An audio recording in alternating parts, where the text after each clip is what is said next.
네, 시청자 여러분 안녕하십니까. 민주주의 파괴, 드루킹 댓글 여론 조작을 주제로 한 이 미디어 연대와 바른사회 시민회의가 준비한 토론회 시작하겠습니다.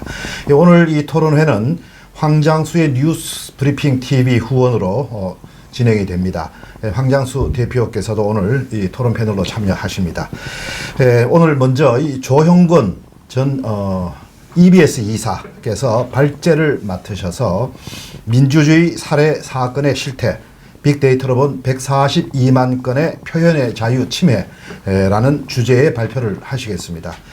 이어서 네이버의 뉴스 편집 자문위원을 역임하신 김상진 자유연대 사무총장께서 네이버의 문제점 그리고 우리가 대응해야 할 방향들 발표를 하시고, 다음은 황장수 대표께서 드루킹 댓글에서 드러난 민주주의의 파괴 행위에 대해서, 그리고 조원룡 변호사께서 드루킹 사건의 법적 검토를 통해서 본 문 대통령 부부에 대한 국정조사 및 특검 필요성에 대해서 각각 발표를 해 주시겠습니다. 이 각각 발표 뒤에 해당 주제에 대한 토론을 가진 뒤에 마지막 종합 토론을 갖겠습니다. 내용이 중대하고 방대한 만큼 120분 토론 1부, 2부로 나눠서 진행을 하겠습니다. 그러면 패널들 소개를 해드리겠습니다.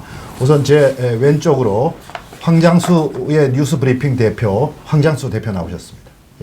그리고 김상진 전 네이버 뉴스 편집 자문위원, 그리고 현 자유연대 사무총장이십니다. 김상진 대표 나오셨습니다. 그리고 조형권 전 EBS 이사, 그리고 지금 뉴미디어 비평가로 활동하고 계십니다. 조형권 전 이사님 소개합니다. 네, 반갑습니다. 그리고 조원룡 변호사 나오셨습니다. 네, 안녕하세요. 반갑습니다. 오늘 이 발제는 말씀드린 대로 조형권 이사께서 20분 정도 해주시고 끝난 뒤에 10분 토론, 그리고 두 번째는 김상진 사무총장께서 15분 정도 발표하시고 또 10분 토론, 그리고 황장수 대표께서 한 15분 정도 발표하시고 또 한 10분 토론, 그리고 조원룡 변호사께서 마지막으로 법적인 측면들 두루 검토를 해주시고 종합 토론으로 한 20분 정도 하는 것으로 그렇게 진행을 하겠습니다. 현재 우리 국민들 70% 이상이 네이버와 다음 등의 포털 사이트를 통해서 뉴스를 보고 있습니다. 특히 대선 기간 동안 지난 2017년이죠. 뉴스 아래 달리는 이 베스트 댓글이라고 있습니다. 이게 뉴스만큼이나 신빙성을 가지고 보았다는 조사 결과들 나오고 있습니다.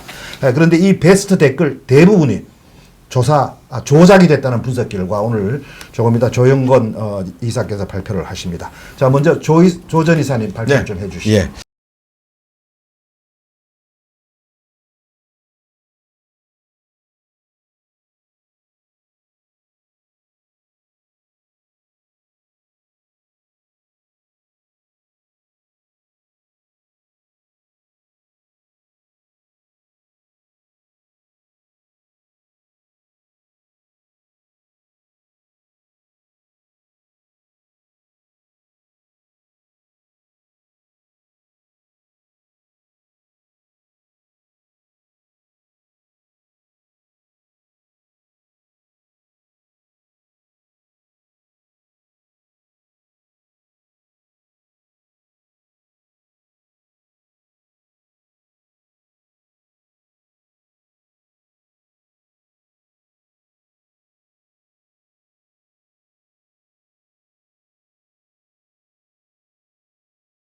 그리고 좋아한다, 싫어한다, 공감, 비공감을 누르는 사람이 30%고요. 댓글을 읽고 있다는 사람이 70%가 넘는 통계이고요. 또 여기 보면 포털 뉴스 사이트에서 뉴스와 댓글 중 더 열심히 읽는 것, 심지어 반반이라고 하는 사람들이 30%고요. 그러니까 뉴스와 댓글을 반반 비중 있게 읽는다, 더 열심히 읽는다는 사람도 22.4%입니다. 그러니까 반반이다와 22.4%를 합하면 56%가 반반이거나 더 잘 읽거나, 그러니까 뉴스 기사 자체보다도 이렇게 댓글을 상당히 신뢰하는 그러한 경향들이 있어 보이고요.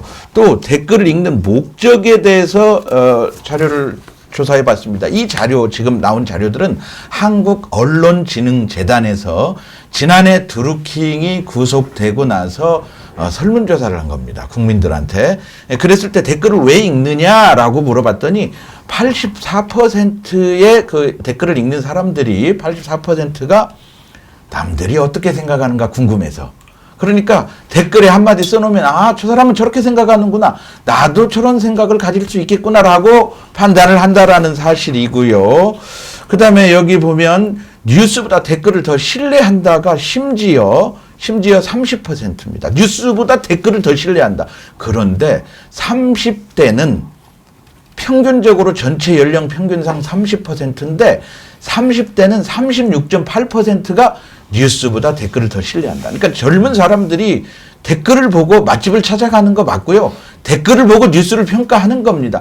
그렇다고 여기 70%가 60%가 댓글을 신뢰하지 않는다는 게 아니라 뉴스보다 더 신뢰한다라고 하는 것이죠. 이건 굉장히 충격적인 사실이고요. 마지막으로 이제 오늘 핵심적인 얘기가 바로 이 도표에서 나오는데요. 댓글이 보통 보면 네이버 뉴스는 랭킹 뉴스 서비스를 제공하고 있어요. 그리고 랭킹 뉴스는 뭐냐면 많이 본 뉴스, 댓글 많이 달린 뉴스, 공감 많이 한 뉴스, 많이 퍼나른 뉴스 이런 네 가지 카테고리로 분류가 되는데요. 많이 읽은 뉴스, 많이 본 뉴스도 중요하지만 댓글 많은 뉴스를 저는 집중적으로 모니터링을 해봤습니다. 제가 2015년 4월부터 그 빅데이터 수집을 해봤습니다.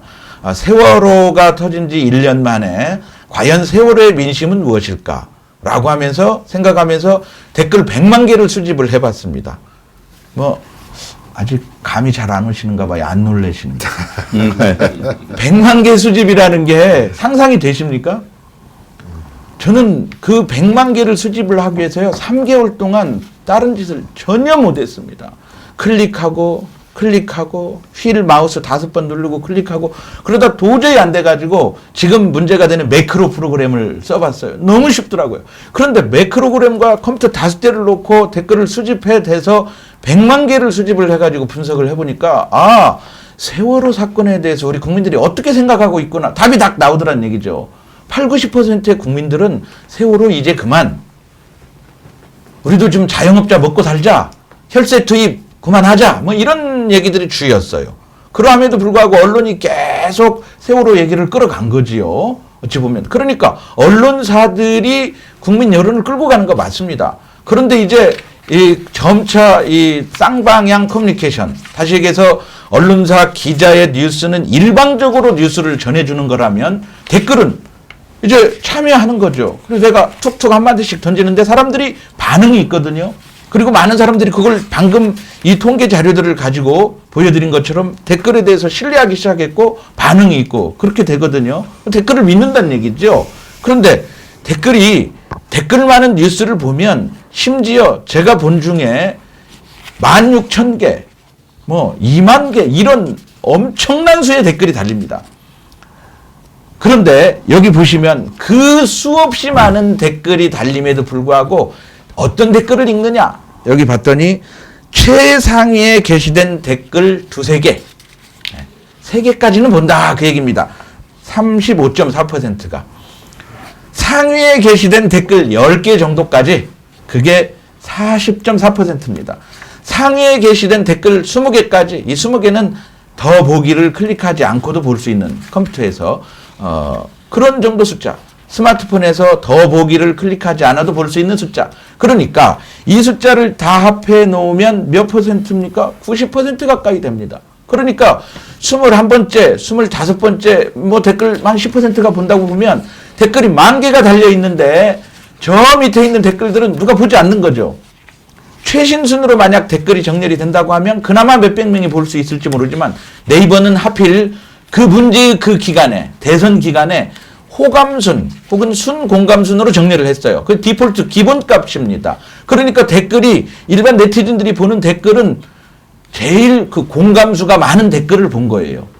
드루킹은, 김경수는 그 점을 착안했습니다. 그리고 사람들이 많이 보는 댓글 20개를 자기가 원하는 특정 성향의 댓글로 끌어놓으면 된다는 거죠. 바른미래당 최고위원 이준석 그 최고위원이 하태경 의원의 부탁으로 빅데이터 댓글 그 범죄 일람표에 있는 10만 개를 조작을 했는데 안철수가 최고의 피해자더라. 그 근거는 안철수를 댓글에서 제일 많이 언급했다. 이렇게 얘기했는데요. 미안한 얘기지만 그것은 제대로 된 분석은 아닙니다. 왜냐하면 그 형태에서 분석은 댓글을 쓴 것을 분석을 한 거거든요. 드루킹의 실체는 뭐냐면 댓글을 쓴 게 아닙니다. 남이 써놓은 댓글을 자신의 입맛에 맞는 댓글을 골라서 상위에 올려놓고 자신이 보여주기 싫은 댓글은 뒤로 미루는 거. 요게 드루킹이 했던 가장 큰 범죄거든요. 그래서 저는 이것을 여론 조작이라고 하는 겁니다. 이거는 완벽한 여론 조작이에요. 국민들이 70%가 댓글을 본다고 했는데요. 또 다른 통계조사에 따르면 80%가 넘게 댓글을 보고 댓글의 영향력을 받는다고 응답한 통계도 있습니다. 자, 그렇다면 이렇게 댓글이 수천, 수만 개가 달려도 혹은 수백 개가 달려도 보는 댓글은 아까 사회자께서 말씀하신 베스트 댓글, 일명 베댓이라고 하죠. 젊은 사람들은 다 알아요. 베댓 그러면 다 알아요. 베스트 댓글의 영향력이 그만큼 큰 거죠. 음식점 추천도 베스트 댓글을 보고 가는 겁니다. 여행도 그거 보고 가는 겁니다. 그러니까 정치적인 사건, 뉴스를 딱 보면 베스트 댓글 1, 2, 3 보면 거기에 뭐라고 썼는지 보고 사람들이 판단하는 겁니다. 그리고 잘했다 잘못했다 여론조사 나오면 그걸 보고 평가하는 겁니다. 그리고 표심도 그쪽으로 움직인 겁니다. 그러니까 이 민주주의를 자기가 생각할 수 있는 판단 기준을 불과 드루킹을 포함한 불과 9, 10명이 김경수 지사까지 10명이 자신들이 댓글을 달지 않고 기계 조작을 통해서 완벽히 조작을 해버린 겁니다. 저는 디지털 시대 이후에 이러한 조작 자체는 전무후무한 일일 거다. 앞으로 이런 일이 있어서는 안 된다라고 하는 거고요. 아테네 민주주의 이후에 이렇게 142만 명의 표현의 자유가 침해된 사건은 찾을 수가 없는 거지요. 자기가 쓴 댓글이 안 보입니다. 자, 그거는 무슨 이제 그 얘기를 좀 드리려고 하는데요. 이게 제가 가진 판결문인데요. 판결문을 꼼꼼히 분석을 해보니까 이 판결문에 등장하는 용어 중에 공감 및 비공감을 클릭하여 라는 말이 47회 등장합니다. 판결문 150쪽짜리 판결문에 공감 및 비공감을 클릭하여 댓글의 순위를 조작했다라고 47번 언급이 된다 그 말이죠. 그러니까 얼마나 그게 큰 범죄인지를 판결문에서는 정확히 밝히고 있는 거지요. 자, 그런가 하면 접기 요청으로 라는 접기라는 말이 6번 등장합니다. 제가 지금부터 접기에 대해서 설명을 드릴 건데요. 그 접기에 대한 거는 제 발제문을 통해서 잠깐 보도록 하겠습니다. 자, 몇 쪽에 있냐면 14쪽입니다. 14쪽, 13쪽부터 있는데요. 13쪽에 전 뭐라고 썼냐. 문재인을 비판하는 댓글만 골라서 숨겨라 라고 제가 제목 카피를 달아보았습니다. 접기 요청에 의한 사례를 제가 모았는데요. 언제 모았느냐. 지금 네이버를 통해서 이 접기 요청 사례를 모으기는 매우 어렵습니다. 이유는 이렇습니다. 저는 여기서 네이버가 지금 피해자로 둔갑해서 검찰에 자기가 피해자 당했다, 댓글을 누군가가 조작했다 이렇게 고발을 했지 않습니까? 사실 저는 이 대목에서 네이버는 피해자가 아니라 공범이라고 생각합니다. 왜냐하면 그 최신순으로 댓글이 되어 있었으면 이러한 어마어마한 공감 순서에 따른 순공감순 정렬 방법이 안 나왔고, 그리고 베스트 댓글 자체가 의미가 없는 거죠. 그러니까 공감을 클릭하여 비공감을 클릭하여 댓글의 우선순위를 바꿔서 특정 성향의 댓글이 위로 올라오도록 하는 조직적 범죄는 있을 수가 없는 거죠. 최신순에서는 그렇게 아무리 자기가 원하는 댓글을 공감 클릭을 많이 해도 3분 지나면 2분 지나면 그 댓글은 저 밑에 뒤에 가 있는 거죠. 볼 사람이 없는 거예요. 그러니까 조작하는 의미가 없는 거죠. 그런데 순공감순 혹은 호감순을 고집했던 네이버가 문제가 있다라는 거죠. 자, 2017년 국감장에서 이 문제가 지적이 됐어요. 그래가지고 국감장에서 아니 이 호감수는 계산법이 이게 도저히 말이 안 된다. 공감을 이렇게 많이 눌렀는데 왜 이게 1번으로 와야 될 댓글이 저 120번에 가 있느냐. 그 댓글을 누가 읽느냐라고 따지니까 국회의원 한 분이 따지니까 이해진이죠. 네이버는. 전 의장이죠. 이해진 그 창립자가 자기도 봐서 이거는 도저히 납득이 안 간다라고 고치겠습니다라고 한 게 순공감순이에요. 왜 그 호감수는 그런 문제가 있었냐면 호감수는 비공감에 클릭한 숫자의 가중치를 둡니다. 그러니까 곱하기 3을 하는 거죠. 그 비밀을 공개하지 않았어요. 그러니까 일반 네티즌들이 볼 때 네이버가 이거 가지고 장난친다 그랬어요. 세상에.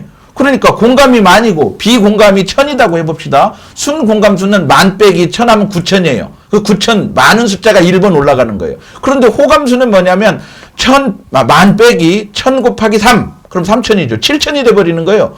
그러니까 그 댓글이 1번에 가지 않고 7003번에 호감순이 된 그게 올라가는 거지. 그렇게 그러니까 일반 네티즌들이 국민들이 볼 때 이 댓글은 분명히 1등으로 가 있어야 되는데 베스트 댓글이어야 되는데 왜 이게 안 보이지 하고 쭉 내려가 보니까 밑에 있었단 말이죠. 그 조작설에 대한 얘기가 계속 나왔던 게 그 호감순 정렬 방법의 규칙 때문에 그렇습니다. 그래서 그걸 국회에서 지적을 했습니다. 이건 국민이 납득할 수 없다. 이런 방법 필요 없고 최신순으로 하라. 그런데 호감순 대신 최신순으로 하지 않고 순공감순으로 바꿔버렸다는 얘기죠. 그래서 순공감순도 이제 조작하기 쉬운 그러한 방법인데요. 자, 이렇게 해서 그 자기들의 입맛에 맞는 댓글을 제일 위에 올려놓는 베스트 댓글, 공감을 클릭하여 비공감을 클릭하여 판결문에 47번이 등장하는 그 어마어마한 조작. 대형 이건 국정농단입니다. 여론조작 농단입니다. 그런가 하면 문재인 대통령을 비난하는 댓글을 접기 시작했습니다. 언제부터? 2017년 국정감사 이후에 순공감순으로 바뀌고 그러면서 무슨 기능이 추가되냐면 접기 요청이 추가됩니다. 그러니까 댓글을 보다가 이 댓글은 내가 마음에 안 들어. 그러면 접기 요청하고 눌러요. 그러면 내 눈에 안 보이는 겁니다. 댓글이 덮어버린 거죠.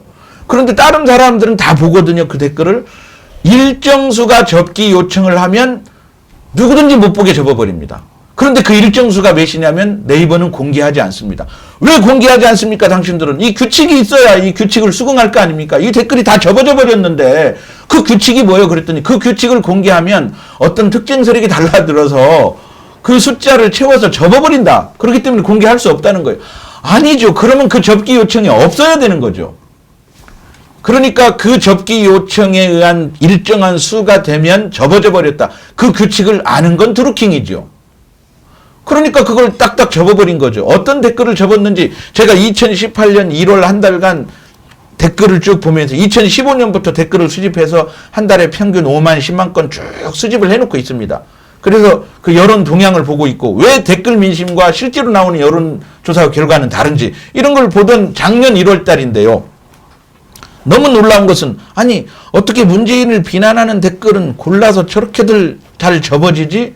일관된 흐름이 있는 거죠. 그래서 그거를 제 사진에다가 다 스크린샷을 해놓고 저장을 해놔서 4,500장의 사진을 저장을 해놨습니다. 그런데 지금 드루킹 사건 이후에 그게 순공감순 정렬이 없어지고 신문사가 그걸 최신순으로 바꿔놔버렸어요. 그러니까 접은 댓글을 보려면 댓글이 7,000개, 8,000개, 10,000개 달려있는데 제일 윗부분에 달려있는 댓글이에요. 그런데 최신순으로 나와 있으니 그걸 7,900번째 댓글이 접혀 있단 말이죠. 그때 당시에는 접어져서 세 번째, 네 번째 보여야 될 댓글이 접어져서 안 보였던 거예요. 지금은 그 누구도 그 접어진 댓글을 볼 수가 없습니다. 그 증거를 확보하기 위해서. 왜냐하면 컴퓨터에서 댓글이 4,000개 정도 로딩이 되게 하려면 제가 아까 말씀을 드렸지만 4시간 정도가 소요되고요.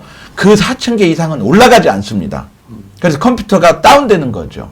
인터넷 익스플로러, 컴퓨터가 정확히 말하면 컴퓨터가 아니라 인터넷 창 자체가 당신 지금 뭐 하는 거야? 왜 이렇게 길게 문서를 열고 있는 거야? 도대체 줄이 지금 몇 줄이야? 난 감당을 못 하겠어. 익스플로러가 퍼지는 거죠. 그래서 그 댓글을 볼 수가 없는 거예요.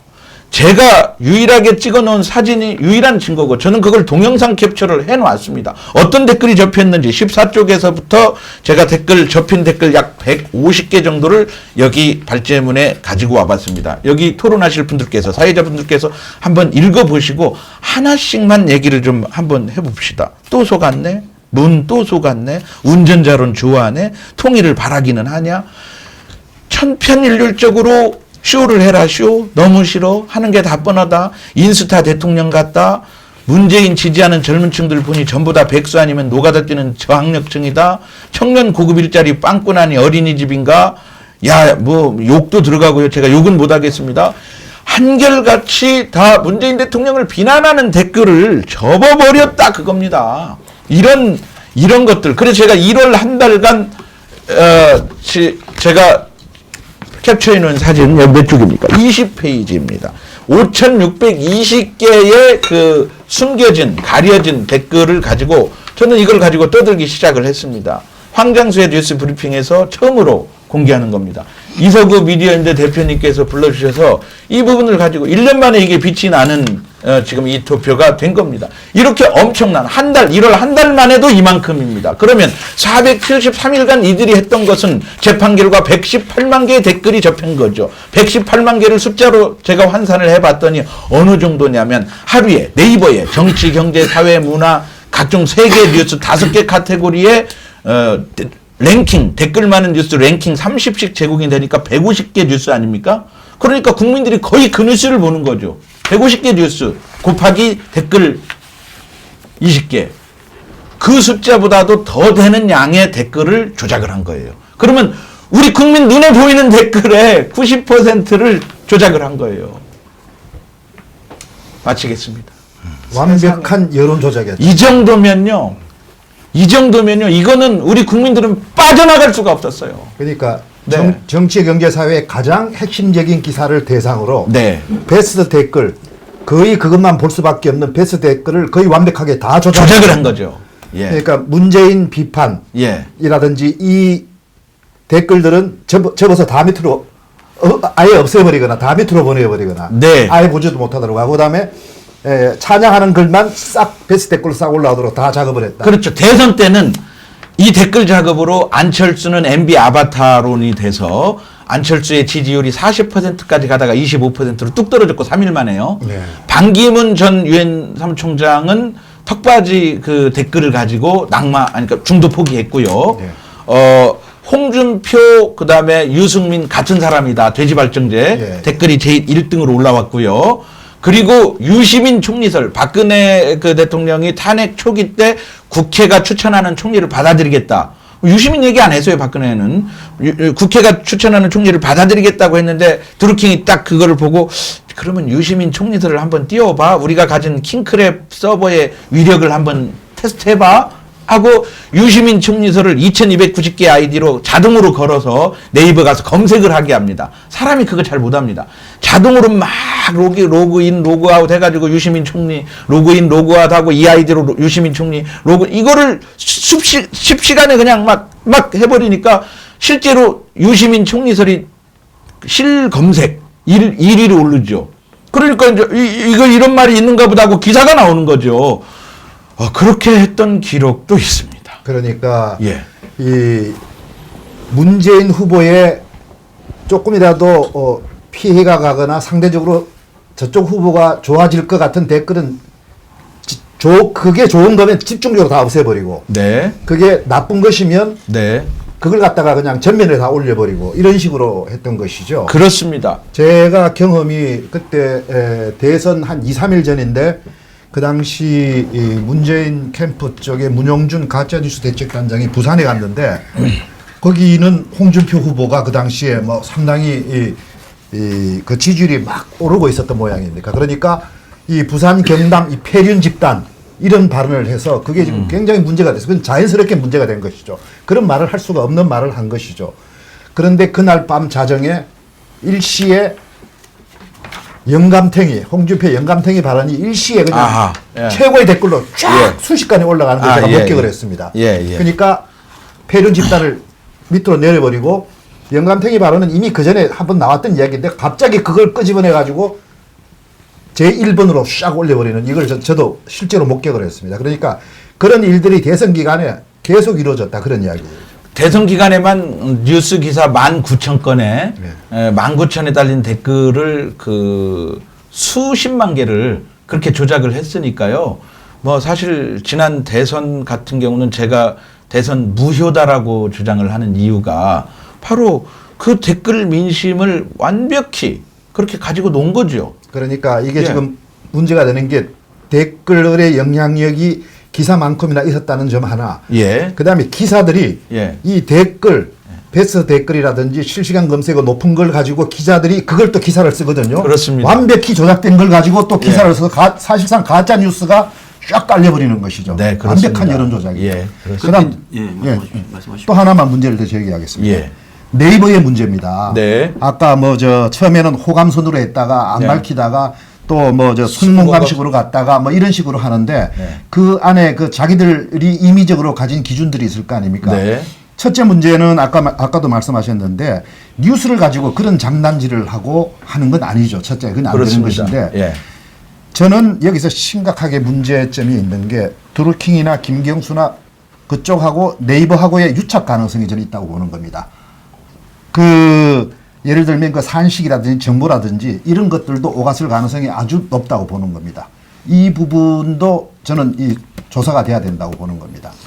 아, 그거는 그 유착 관계나 해서 가지 않아도요. 예. 제가 그 범죄를 하려고 마음을 먹으면 예. 저도 그 몇 개를 접기 요청을 해야 접어지는지 예. 알 수 있습니다. 저는 추측하고 있습니다. 50개 정도를 클릭을 하면 접어지는 걸로 추측을 하고 있는데요.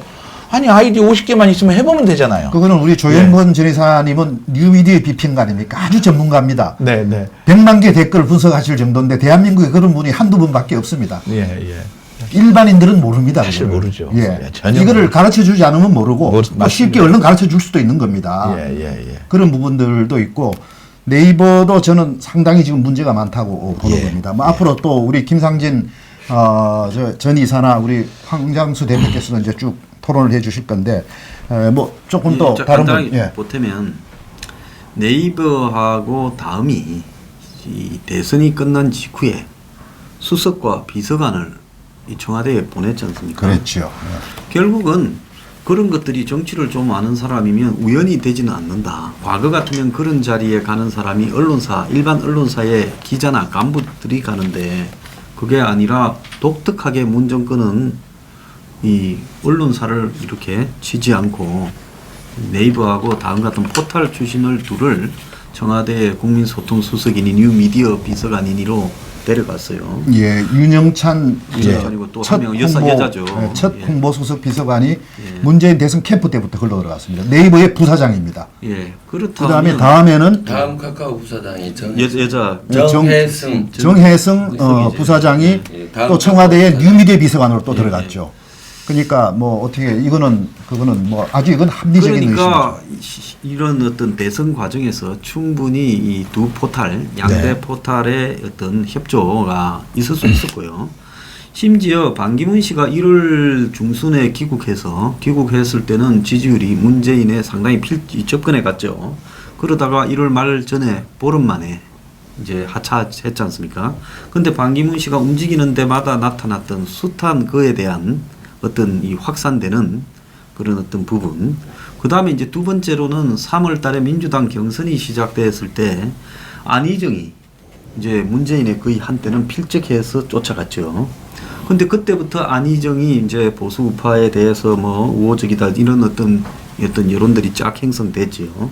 그래서 안희정이 또 이렇게 브레이크가 걸리고 막판에는 이재명이 또 상당히 기세를 하다가 또 브레이크가 걸렸죠. 각종 의혹이 등장하면서요. 그리고 이제 이 4월 12일 이제 본선이 시작되기 직전에는 안철수가 거의 문재인과 지지율이 비슷한 단계까지 올라갔는데 그때 또 안철수의 여러 가지 문제들이 제기되면서 또 추락을 했거든요. 그래서 전체적으로 봤을 때는 그런 어떤 여론들이 형성되면서 자신의 라이벌들을 한 명씩 이렇게 당 밖에서 당 내에서 또 본선 직전에 제거하게 된 부분에 이 댓글들이 충분한 역할을 했을 것이다. 이것은 반드시 조사가 되어져서 지난 대선 과정이 포탈들의 협조하에 대선이 불공정하게 됐을 부분에 대해서 특검이나 이 국정조사가 들어가야 된다. 이렇게 생각합니다. 이거는 아마 역사 이래 이렇게 완벽하게 여론 조작을 해서 대선을 치르고 또 이 중요한 전국의 흐름을 잡아버리는 이런 사례는 아마 어쩌면 역사적으로 기록될 만한 일 아닌가.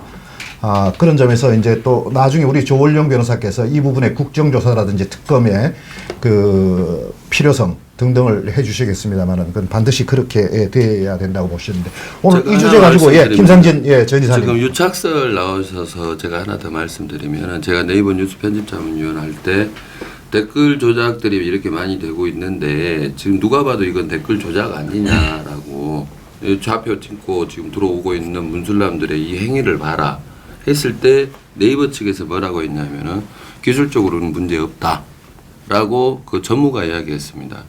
그런데 결국은 뭐냐면은 드루킹한테 완전히 이 8천만 건 뚫렸잖아요. 거기서 제가 봤을 때 지금 윤영찬 부사장하고 그다음에 그 청와대 그 다음 카카오 부사장이 거기 간 걸로 봤을 때 기술적으로 좀 뚫어줬지 않나 방조를 하지 않았냐가 제 강한 추측입니다. 그러니까 드루킹 작업이 가능하게끔 네이버가 그런 기술력을 갖고 있다고 그렇게 호언장담했는데 나중에 알고 봤더니 우리는 뚫린지도 모르게 뚫렸다.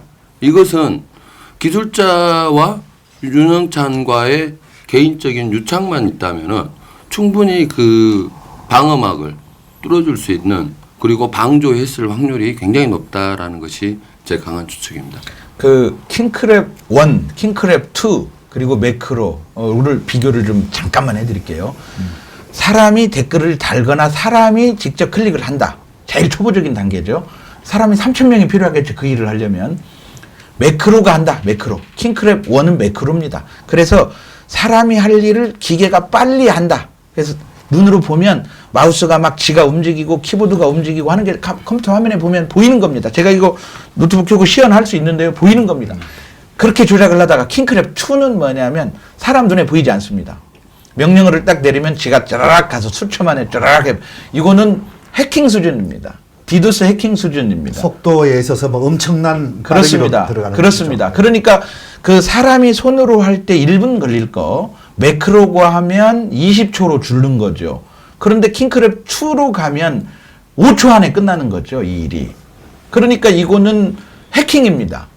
네이버는 매일 3,000건의 그 댓글이 해킹당한 거죠. 그러니까 그 3,000건도 아주 핵심적인 것들. 핵심적인 댓글만. 베스트 그러니까 댓글 올라가고 예, 그다음에 예, 아주 이거는 반드시 없애버려야 되겠다. 상대가 네, 좋은 네. 것이라는 걸 없애버리는. 없애버리는. 그 핵심적인 거 3,000 몇 개를 했다는 이야기죠. 그러니까 저는 그래서 이거를 지난 1월달, 작년 1월달에 이거를 눈으로 보면서 실시간으로 보면서 얼마나 답답하고 이거 알려야 되는데 국회도 찾아가고 찾아간 데 많습니다. 신문사 기자들하고도 얘기하고 그런데 이제 판결문이 안 나온 상황이라 드루킹이 했다는 증거 있어. 그거 한마디면 저는 없죠.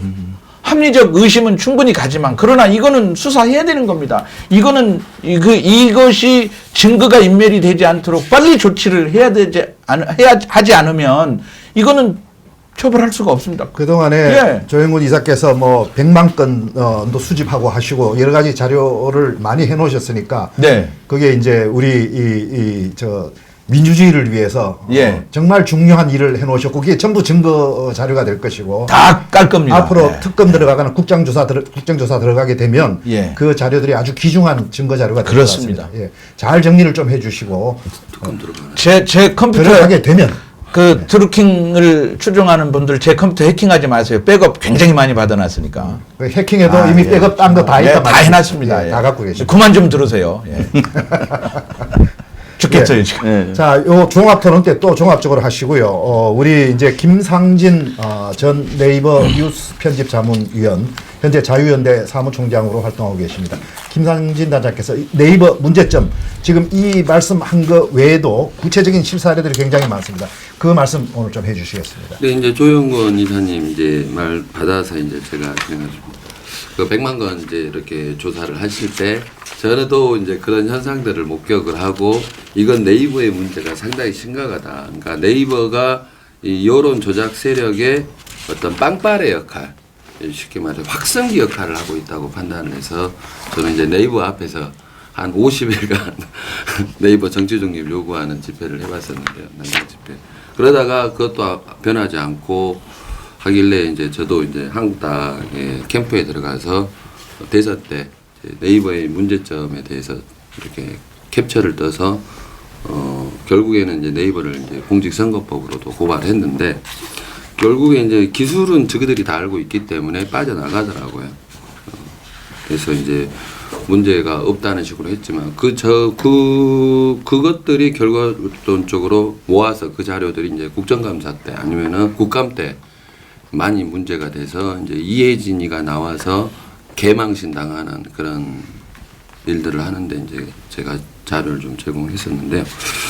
그 과정 때문에 제가 이제 네이버 뉴스 편집 자문위원회 한국당 추천으로 위촉이 돼가지고 네이버랑 지금 한 9개월 정도 피터지게 싸웠습니다. 안에서. 그 안에서 아주 네. 전투를. 각 정당에서 2명씩 추천해서 자문위원 8명과 4개 정당이죠. 그리고 이제 네이버에서 추천하는 뭐 교수진들, 뭐 학계 사람들 13명, 그리고 이제 전무 뭐 이렇게 해가지고 할 때 문제 제기는 거의 제가 거의 주도권을 잡고 했었는데 결국에 이제 네이버는 이상 없다, 잘하고 있다, 공평하다 뭐 이런 식으로 했지만은 저희들이 조사하는 과정에서 네이버는 심각한 문제들을 많이 가지고 있었었다. 결국 이제 네이버를 제가 이재명과 네이버의 그 40억 유차설 있잖아요.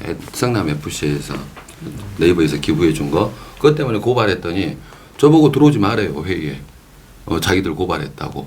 그러니까 네이버 자문위원과 이 그 부정부패와는 별도의 사안인데도 불구하고 그런 갑질들을 공당에서 추천한 그 자문위원을 갑질을 통해서 회의에 못 들어오게 하는 그런 갑질들을 네이버에서 지금 하고 있습니다. 그래서 네이버나 다음이 상당히 정치적이다고 저는 느끼고 있고 그 주식회사가 정치에 관여하는 것 자체는 그런 회사들은 공중분해 시켜야 된다는 게 제 일관성 있는 생각입니다. 왜냐하면 정치라는 것 자체가 국민들을 이간질시키는 거거든요. 국민들을 양쪽으로 갈라서 편파적으로. 그래서 네이버나 다음은 지금 제가 봤을 때 문재인 정권에 편파적으로 편을 들고 있다. 그게 경영진이든 거기서 일하는 사람들이든 그런 것들을 제가 많이 느꼈습니다. 네, 이제 앞으로 그 실사례들을 이제 설명해 주실 거죠. 예. 예. 그래서 네이버의 이제 문제점으로 보는 것은 제가 이제 네이버 뉴스 편집자문을 하면서 느꼈던 것이 가장 근본적인 문제 중에 하나가 순위 매기는 제도입니다. 순위 매기는 제도 자체가 뭐냐면은 국민들과 국민들 양쪽을 갈라서 서로 1등하게끔 하는 방식이죠. 구글 같은 데는 순위 매기는 제도가 없지 않습니까? 순위 매기는 제도가 가장 발전한 것이 지금 대한민국의 포털들입니다. 그래서 그 1등을 매기고 싶어 하는 자체가 이게 도둑 욕심을 내게끔 하는 이 사람 국민들을 쉽게 말해서 이렇게 갈등을 공작질 한다고 저는 보여지고 그로 인해서 이 트래픽이 많이 일어나게 되고 사람들이 많이 들어오면은 자신들의 수익으로 가져가거든요. 사람들이 많이 들어옴으로써 이게 아주 나쁜 방식이라고 생각합니다. 그러다 보니까 그래서 과장을 예, 하게 되고 지금 거의 사실까지 동원하게 되고 지금 실시간 검색어, 그다음에 순공감수, 많이 본 뉴스, 댓글 많은 뉴스, 공감 뉴스 많은 수, SNS 공유 많은 수에 등 순위를 매기고 있는 자체가 국민들한테 편리할지는 몰라도 결국 국민 갈등을 유발시키는 것들을 네이버 다음에서 아주 하고 있는 자체는 이건 악덕 기업이라고 저는 판단하고 있습니다. 그래서 가장 중요한 게 순위 매기는 제도가 없어져야 됩니다. 세계적으로 그런 포털에서 그런 거 하는 거의 데가 아마 없습니다. 제가 알기로는 없는 걸로 알고 있습니다. 예. 그리고 이제 제가 겪은 것 중에 하나가 네이버에 지금 뉴스 편집 그 전에 지금 AI로 바뀌기 전에는 약 20여 명의 직원들이 3교대를 하면서 뉴스 편집 배열을 해왔단 말이죠. 근데 거기서 근무하는 애들 대부분 20, 30대예요. 전반적으로 20, 30대들이 약간 좌편향성인데 그런 자원들이 거기서 근무를 하고 있기 때문에 뉴스 배열 선정할 때 얘네들 입맛에 맞는 그런 기사들을 메인에 많이 배치했죠. 네이버 지금 모바일 화면에 보게 되면 딱 5개, 그다음에 이미지 사진 2개 있지 않습니까? 우리가 네이버 들어가면 처음에 뉴스 5개가 뜨고 그다음에 이미지가 그 하단에 2개 뜨지 않습니까? 예. 그것이 전 국민에게 미치는 영향이 엄청나죠. 예, 이게 대한민국의 여론을 주관하고 저쪽에 카메라 5개인데 이게 지금 문재인이가 대통령 당선됐었을 때 문재인 빠는 기사 총 7개 화면 중에 날씨 빼고 6개를 전부 다 문재인 빠는 걸 올려놨습니다. 이게 분명히 네이버 직원들이 거기에 홍보를 하고 있다는 거죠. 그러니까 언론이란 것을 어떻게 포털 직원들이 자기들 마음대로 주물러 버려서 국민들을 세뇌시키는 그런 일들을 지금 네이버에서 하고 있다라는 것이 제 생각이고요. 그러면서 이제 그 뉴스 배열 배치들을 저기들이 많이 하는데 저 여기서 지금 이 글에는 없지만 지금 생각나는 게 포털 메인에 띄우는 시간대입니다. 시간대도 굉장히 자기들 임의적으로 선정을 할 수가 있거든요. 예를 들어서 문재인한테 불리한 기사를 메인에 띄웠을 때 2시간을 띄웠는데 뭐 한국당 불리한 기사를 밤중에 올려서 열 몇 시간 동안 띄운다. 그러면 어떻게 되는 겁니까? 이 기사 띄우는 시간대들도 저희들이 임의적으로 많이 판단을 해서 조작을 하고 있다고 생각하는 게 제 생각입니다. 그것을 많이 추궁했을 때 걔네들은 항상 발뺌만 했었죠. 거짓말 많이 합니다. 시간상으로 제가 말할 게 많은데 일단은 아까 말씀드렸듯이 네이버 모바일 화면 5개 기사와 뉴스 빼고 2개의 이미지 이 부분에 대해서 네이버 직원들이 그 전에 굉장히 많이 관여를 해서 세월호 사건 그다음에 그것의 책임론이 박근혜 정부다. 이 부분을 굉장히 많이 부각시켰다. 그래서 네이버 직원들 자체도 문제가 있다고 저는 판단하고 있고요. 그다음에 이제 근본적으로 이걸 잘 모르시는 것 같은데 네이버 외부 자문기관이 원래 2개가 있었습니다. 네이버 뉴스 편집자문위원회하고 뉴스 제휴평가위원회가 있습니다. 근데 뉴스 편집자문위원회는 제가 이제 가서 좀 난장 치는 바람에 지금은 운영을 안 하는 걸로 알고 있고 뉴스 제휴평가위원회 이게 굉장히 중요한 겁니다. 이거 한국당의 미방위 쪽에다도 많이 말씀드리는데 그분들도 제대로 못 나서는 이유가 네이버 뉴스 제휴평가위원회는 15개 시민단체에서 각 2명씩 추천된 위원들이 다음 카카오하고 네이버에 들어가는 뉴스 모바일과 PC 화면에 들어가는 뉴스 업체 언론사 선정하는데 심사를 합니다. 위탁받아서 하거든요. 그러니까 네이버에서 우리 안 한다. 다음에서 우리 안 한다. 우리 외부 기관에 맡겼다. 근데 그 외부 기관에 15개의 시민단체라는 것이 신문협회, 방송협회, 언론진흥재단, 언론학회, 온라인신문협회, 인터넷신문협회, 경실련, 대한편협, 기자협회, 언론인권센터, 인터넷신문위원회, 한국소비자연맹, 신문윤리위원회, 한국 YMC 연합회. 제가 봤을 때 좌파 성향의 시민단체들이에요. 우파 성향의 시민단체에 위원들이 못 들어가 있습니다. 그러면 이게 저는 가장 큰 문제라고 봐요. 왜냐하면 네이버하고 계약을 해서 그에다가 기사가 떠야 그것이 2차적으로 확산이 되는 거 아닙니까? 기사를 보고. 근데 원천적으로 그게 차단돼 있어요. 그래서 그때 당시에 여기 협회에 회장이 아마 제가 알기로 프레시안 회장으로 알고 있었는데 그 결과치로 인해서 네이버 모바일 화면에 계약된 카메라 보고 저쪽으로 이게 굉장히 중요한 내용인데요.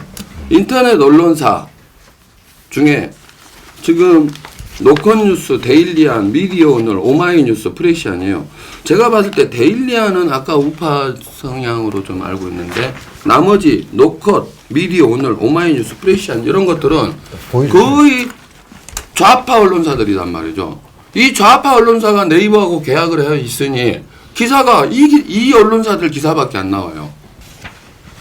얘네들 지그들 쓰고 싶은 대로 쓰는 애들 아닙니까? 한쪽 눈 가리고 우리를 극우라고 평가를 하는 언론사들이 네이버하고 계약이 돼 있으니 거기에서 나오는 언론 내용들이 전부 다 국민들을 세뇌시키는 구조적으로 가장 큰 문제점이라고 저는 보고 있습니다. 그래서 지금 네이버하고 다음 카카오에서 지금 위탁하고 있는 뉴스 제휴평가위원회의 개혁이 굉장히 중요하다. 이것은 우파 시민단체와 그리고 그 자유한국당 국회의원들이 이거 다시 바꿔라. 이게 굉장히 중요한 겁니다. 여기에 우파 진영의 위원들이 들어가셔서 활동을 하셔야 됩니다.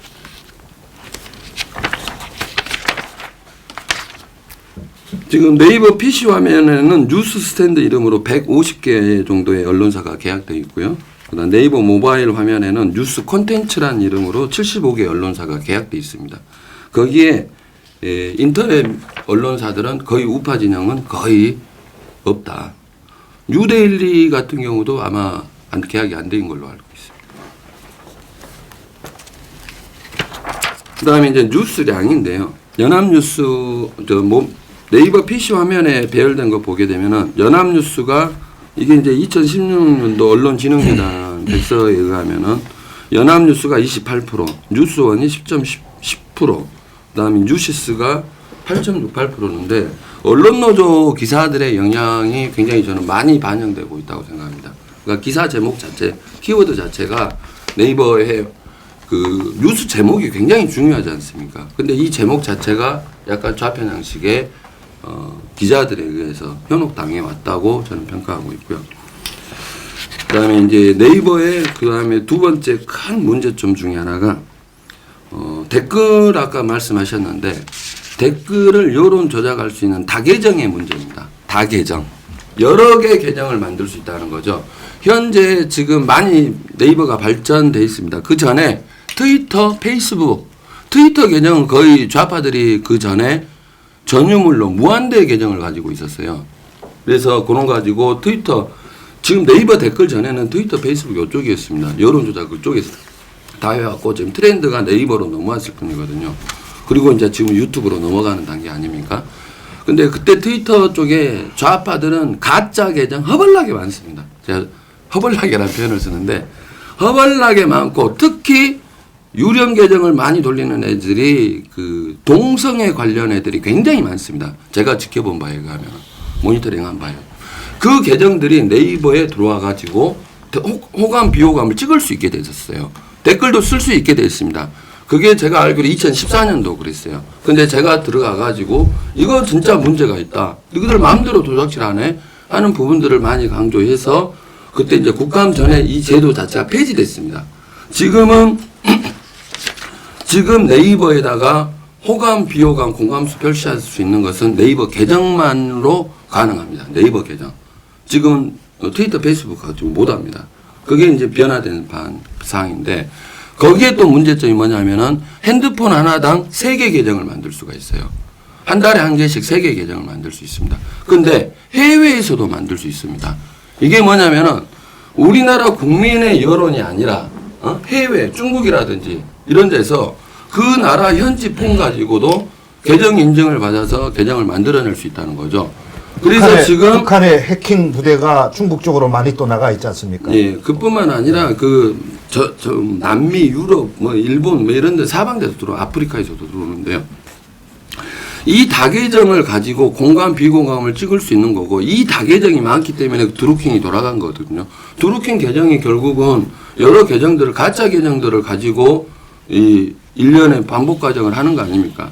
지금 예전에 네이버에서 문제된 것 중에 하나가 130개의 대포폰 가지고 7만 개 계정 만들어 가지고 그거 팔아먹다가 걸려 가지고 까먹은 사람들도 많습니다. 근데 이 계정을 산 사람들이 뭐 하는 사람들이냐?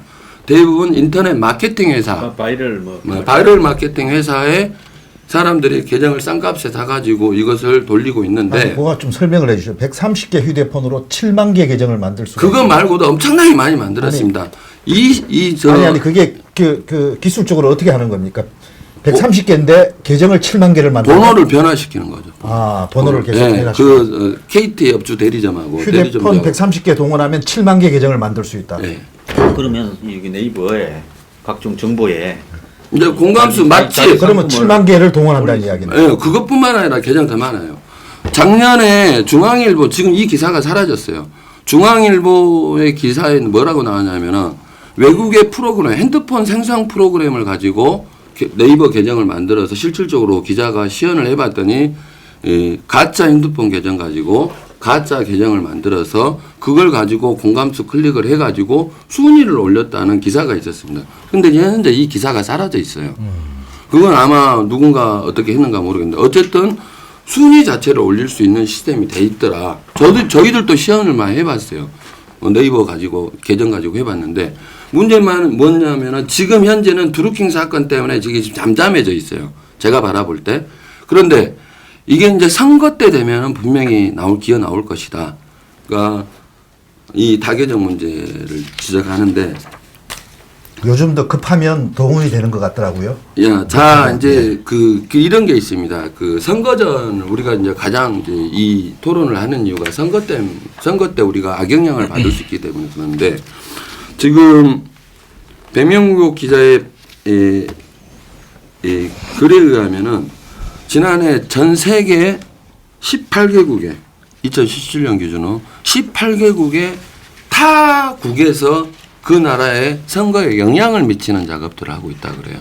미국의 기준이라면 러시아, 중국 뭐 이런 애들이 페이스북, 트위터 이런 쪽으로 가짜 계정 동원해서 뭐 저기 누구 떨치고 누구를 응원하는 이런 작업들이 충분히 가능한데 우리나라도 네이버라든지 다음에 포털에 영향을 미치기 위해서 가짜 계정을 생성을 해서 선거 때 얼마나 좋습니까? 여기는 드루킹인데 북한은 사이버 부대가 있어요. 충분히 실현 가능한 것들이 다 가짜 계정을 가지고 마치 대한민국 국민인 것처럼 이렇게 여론 조작 들어올 가능성이 굉장히 높다. 아니 실질적으로 들어왔고요. 했죠. 이게 섞여져 했죠. 있는 겁니다. 예. 섞여져 있는 건데 단순히 드루킹만 조작질한 게 아니라 이제 외부적인 문제점에 이야기하면은 지금 네이버의 그 숫자, 그러니까 순위 제도를 악용을 해서 거기다 1등을 올리기 위해서 노력하는 것들이 집단이 뭐냐면 제가 봤을 땐 북한 사이버 부대, 그다음에 두 번째가 문재인 지지자들,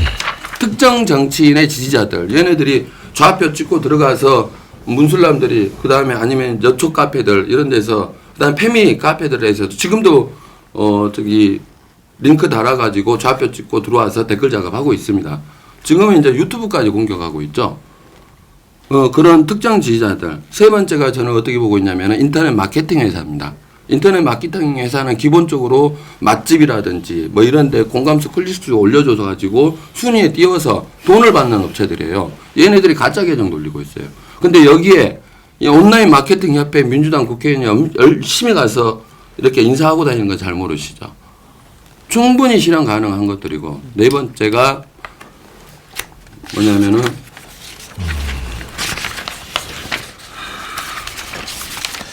이러다가 댓글을 다 안 믿으면 어떡하죠 이제? 예? 댓글이 가짜가 다 많다니까. 조작됐다 이거. 나는 이제 정치인 위성 조직인데 예. 누르킨 건 같은.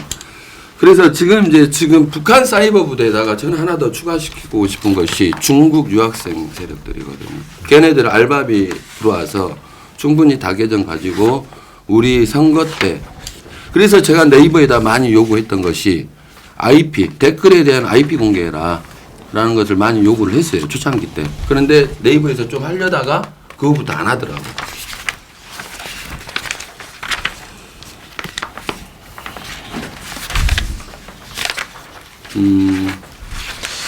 그래서 이제 큰 틀에서 제가 이제 네이버의 언론사 계약하는 게 굉장히 중요하다는 부분이고 우파 진영의 언론사들이 네이버하고 계약을 많이 해야 되는데 그걸 심사하는 15개 시민단체 30여 명이 공개가 안 돼 있습니다.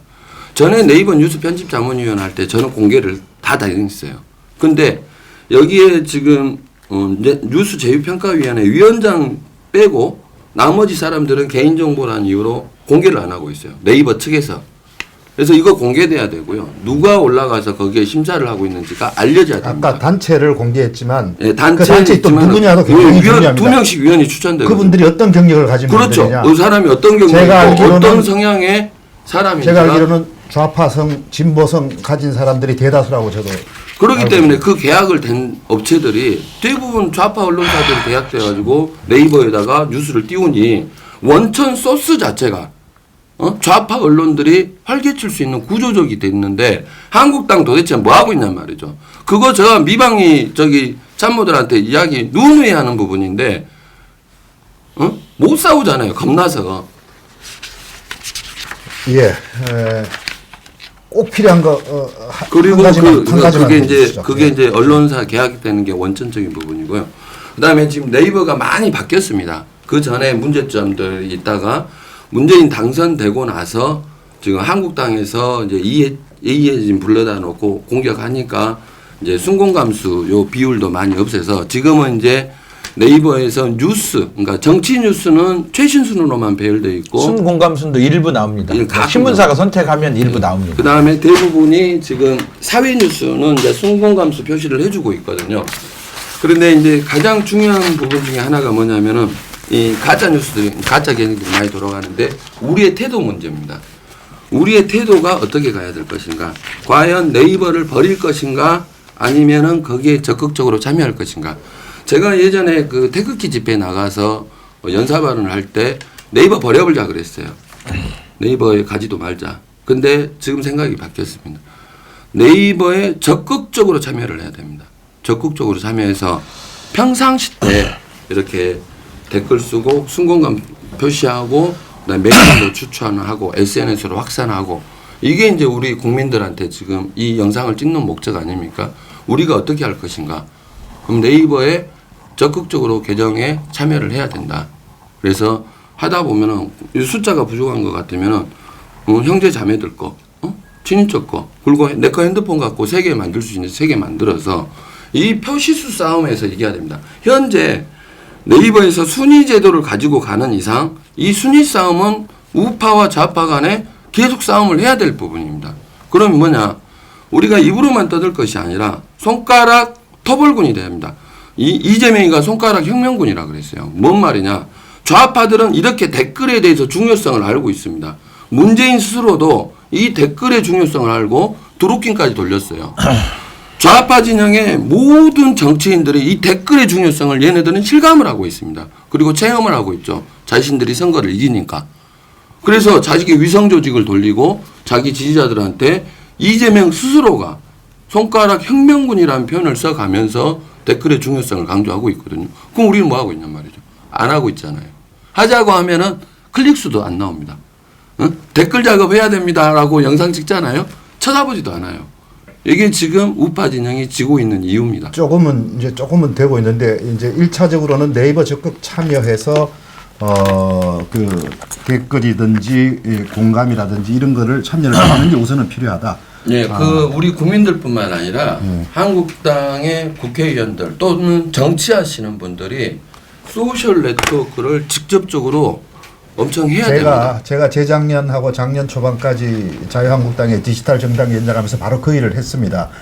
저는 결과가 뭐 있었어요? 그러니까 저는 이 전국적으로 돌면서 여러분들이 적극적으로 참여하셔야 됩니다. 댓글에 적극적으로 참여하십니다. 그걸 했습니다. 계속해서 뭐 조금 뭐 기여가 됐는지 모르겠습니다만은 이제 하다가 중간에 이제 그만두었는데 그 시기에 거기서는 여전히 이 킹크랩 2까지 동원해서 했으니까 잽은 안 되지만 그러나 계속 참여를 하다 보면 지금 이런 문제도 더 많이 발견할 수도 있고 그리고 이제 나중에는 이게 워낙에 참여도가 많아지면 장난질도 못 치는 그런 부분이 하나 있겠죠. 그게 첫 번째 같고 두 번째는 제가 이걸 보면서 항상 느끼는 건데 뉴스라는 거는 사실과 진실을 다루는 겁니다. 이걸 가지고 상업적으로 장난질을 해서 이득을 얻으려고 하는 거는 안 되는 겁니다. 네이버가.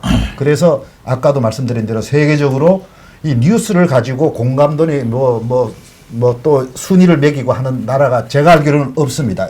뉴스를 가지고 그렇게 하면 안 되는 겁니다. 그래서 근본적으로 네이버는 뉴스를 가지고 이런 장난질을 칠 뿐더러 아까 말씀드린 중요한 부분들 우리가 휴대폰 딱 열면 네이버 들어가면 기사가 5개가 딱 뜹니다. 1, 2, 3, 4, 5. 그 다음 밑에 이미지 뉴스가 2개 딱 뜹니다. 그것이 전 국민에게 미치는 영향이 엄청납니다. 지금 포털로 뉴스를 접하는 국민이 70% 아닙니까? 그 5개의 뉴스 편집이라는 것은 굉장히 편향되어 있습니다. 좌쪽으로. 매일 1,300만 명이 그걸 봅니다. 1,300만 명이 매일. 네이버 딱 여는 순간 그 뉴스 5개가 뜨는 겁니다. 그리고 이미지 2개가 뜨는 겁니다. 1,300만 명이 그걸 보는 겁니다. 그 뉴스 편집의 편향성. 그러니까 이거는 언론의 가장 중요한 기능인데 이거를 특정 업체가 임의적으로 지금 하고 있는 겁니다. 이 부분이 해결이 돼야 된다는 그게 지금 네이버가 이제 바뀌었어요. 변화돼서 AI로 해서 돌린다고 하는데 저희는 그 AI가 그 좌편향 AI가 복합적으로 처음에 좌편향 AI. 뉴스 제휴 기능을 가지고 그걸 가지고 특정 집단 쪽의 그 유리한 기사들 다루는 매체만 우선 첫째 선정하죠. 또 그거 가지고 뉴스 편집을 또 일방적으로 한쪽 방향으로 또 하고 있죠. 그다음 거기 다음에 댓글을 가지고 또 킹크랩까지 동원해서 또 조작을 해버리죠. 가장 중요한 것 중에 하나가 완벽한 노출 시간도. 그다음에 제가 하나 우리 김상진 전 이사께서 준비해온 것 중에 하나 요거 한번 카메라 어디로 좀 보내드릴까요? 어느 카메라? 예, 요거 한번 보여주십시오. 요 이미지인데요. 요게 좌측에 청와대 박정부 문건 발견 이게 있습니다. 근데 적어도 이 정도로 중요하게 하려면 요 밑에 빨간 박스 안에 관련 기사 수가 있습니다. 옆에 트럼프 기사, 다른 기사보다 현저하게 적습니다. 이 기사 수가. 그런데 이 이미지를 한 달 동안이나 띄워놓고 있습니다. 기사도 오늘. 이거는 아주 일방적인 기사를 이렇게 띄워놓고 있는 거죠. 이제 이게 네이버가 얼마나 편파적이라는 부분인데 네이버 뉴스 카테고리가 있습니다. 카테고리에 각 제목별로 만들어 놓은 거죠. 미국 트럼프 시대로 기사를 16,000개를 배열을 해놓은 거고 청와대 문건 발견했다고 해서 200개 만들어 놓은 200개. 거고 방위사업 비리수사에서 170개 만들어 놨고 세월호 수사로 14,000개입니다. 그러니까 적폐 청산이네 두 개다. 비율로 봤을 때 적은 걸 올리는 건 적폐. 그러니까 비율로 봤을 때 기사량이 굉장히 적음에도 불구하고 이런 카테고리를 문자로 만들어 놓은 자체가 네이버의 편향성이 나오는 거고 문제는 제가 이것을 지적질을 할 때 이 카테고리가 만들어지고 기사가 한 달 동안 하나도 안 올라왔어요. 그럼에도 불구하고 이 카테고리를 계속 올려놓고 유지를 시켜놓고 있는 자체가 국민들을 세뇌시키는 그다음에 거예요. 이 기사를 퍼갈 때 이 카테고리의 큰 제목이 항상 따라 붙게 이 카테고리의 제목이라는 게 대단히 편향성을 띠고 있는 이것도 한번 좀 비춰주시죠. 이게 지금 박근혜 대통령 박근혜 최순실 네. 국정농단 수사라고 수사 들어갈 때 카테고리 큰 제목이 항상 기사 나갈 때 이게 뜨는데 국정농단 아직 수사해서 결론도 안 났습니다. 근데 네이버에서 이미 국정농단이라고 단정해서 해놓고 큰 카테고리 제목입니다. 이게 항상 뜨게 돼 있는 아니 겁니다. 저 그거는 모든 벌써 기사에. 2년 된 얘기니까요. 일주일 일주일 전 전에 화면 볼게요. 보시죠. 이거는 뭐냐면 일주일 전에 김태우 수사관이 폭로를 했지 않습니까? 청와대가 그 김경수 수사 드루킹 수사에 대해서 관여를 한 거. 그 뉴스가 정치 뉴스입니까? 사회 뉴스입니까? 저는 정치 뉴스라고 이건 정치 보거든요. 뉴스, 대단한 정치 뉴스예요, 그거는. 그런데 여기 보세요. 여기 보면 사회 뉴스에다가 저 많이 본 뉴스 네 번째에다가 꼽을 쳐놓은 거죠. 슬쩍 뒤로 근데 빼놔버린 거죠. 정치, 이거 38,000명이 봤어요. 그런데 그날 정치 뉴스 1위는 28,000명이 본 방위비 협상 얘기였어요. 그보다 10,000명이나 더 본 기사인데. 네, 그러면 이 뉴스가 김태우 뉴스가 정치 뉴스로 오면 1위가 됐을 거라는 1위가 되고 얘기죠. 그건 아마 4, 5만 명 이상 봤겠죠. 예. 자, 그러면 벌써 그 2년 전 얘기 말고도 일주일 전에도 지금 이런 일을 계속 하고 이러고 있다 있어요. 그겁니다. 네이버가 언론사가 아닙니다. 언론사가 아니라 그러면서 언론사의 책임은 다 피하면서 온갖 이 상업적인 어떤 그 장난 또 그다음에 정치 편향적인 지금 아주 심각한 일들 이런 일들이 지금 벌어지고 있는 그래서 지금 윤영찬이가 네이버에 상당히 지금도 영향력을 끼치고 있다가 저희 이제 추측해 볼 수 있는 강한 추측이. 예, 나중에 종합 토론에 또 네. 조금 하기로 하고요. 이제 세 번째 우리 토론 발표해 주실 황장수 대표께서 이 민주주의 파괴 심각한 문제를 좀 발표를 해 주시겠습니다. 자, 제가 볼 때요. 저는 죄송한데 지금 집회하러 가야 김상진 전 의사께서는 고맙습니다. 또 좀 감사합니다. 집회가 있으십니다. 예, 가서 박원순 아들 박규선 장학금 집회 때문에. 박원순 시장 아들 문제 때문에요. 자, 들어가시죠. 수고하셨습니다. 열심히 투쟁하십시오. 네.